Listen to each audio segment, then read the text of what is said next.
At the weekend, Yogi, as he is widely known, returned to a hero's welcome to the temple town of Gorakhpur for the first time since he was sworn in as chief minister on 19th of March.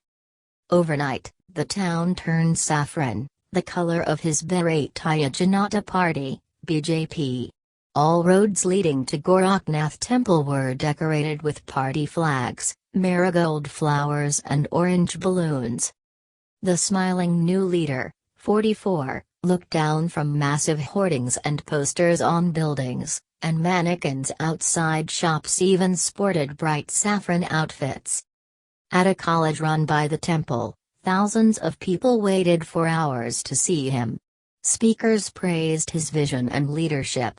Some people walk in others' footsteps, some make footsteps for others to walk in, said one. A brilliant orator, Yogi Adityanath has been elected MP for Gorakhpur 5 times since 1998 and the crowds there worship him. Many tell me he's a reincarnation of the gods, a god himself. But he is also a very controversial leader who has often been in the news for the wrong reasons. Critics describe him as India's most divisive and abusive politician who used his election rallies to whip up anti-Muslim hysteria. And some of the statements attributed to him, and his supporters, have been widely condemned. He accused Muslim men of indulging in a love jihad to seduce Hindu women and convert them. He claimed that Mother Teresa wanted to Christianize India. He called for a Donald Trump-style travel ban on Muslims in India and compared Bollywood superstar Shah Rukh Khan to Pakistan-based militant Hafiz Saeed. At one point, he shared a stage with a supporter who said that when Yogi Adityanath came to power, Muslims would no longer have the right to vote and that supporters would rape dead Muslim women.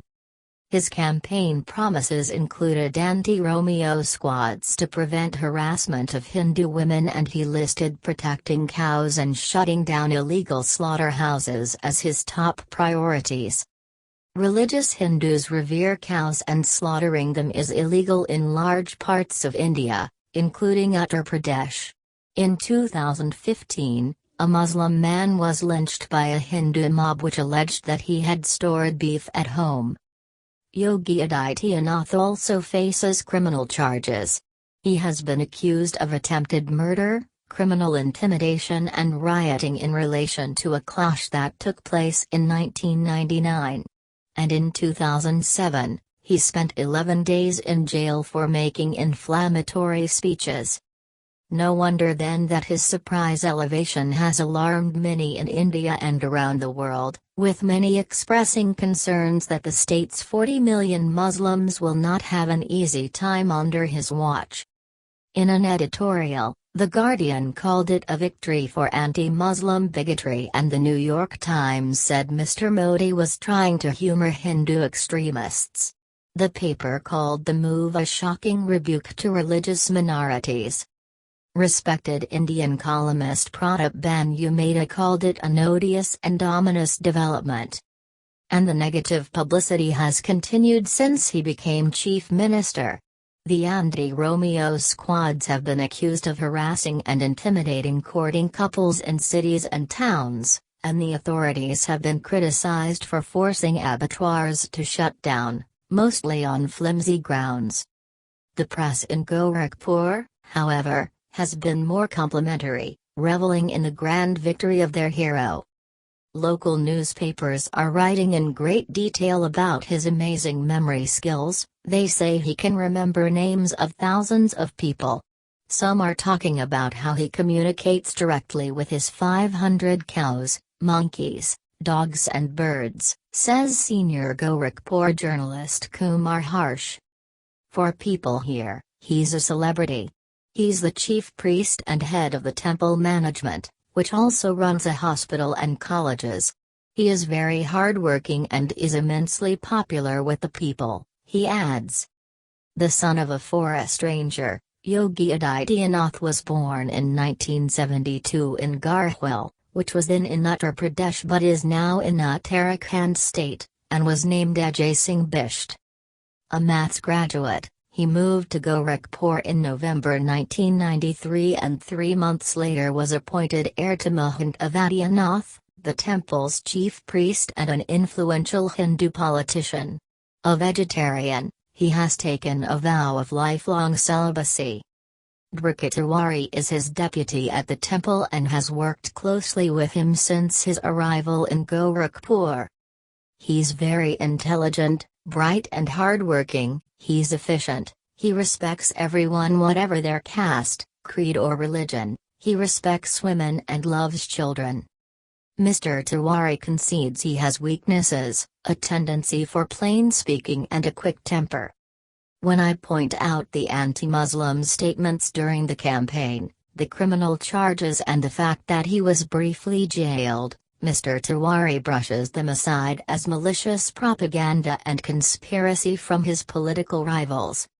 Muslims respect him equally. They also come to us to resolve their disputes, he says. Just outside the temple gates, Muslim shopkeepers insist they are not unduly worried over the appointment. Cloth merchant Fraz Ahmad says he, in fact, voted for the BJP and now hopes that Yogi Adityanath will bring much-needed development to this backward town. I ask him what he makes of his rabble-rousing, anti-Muslim statements. All politicians say such things to win elections, he says. Some of his supporters are troublemakers who do wrong things. But now that he's in power, it will all stop. So can it all be dismissed as mere rhetoric, something he indulged in just to win the election? Sr.correspondent Pradhan, senior journalist in the state capital, Lucknow, says ever since he's been named chief minister, he's been conducting himself very responsibly. In his first days in power, he's been careful. He's shown a lot of restraint. He's trying to be inclusive, he's even inducted a Muslim into his cabinet. He has also been trying an image makeover, paying a surprise visit to a police station one day, visiting an acid attack victim in hospital the next.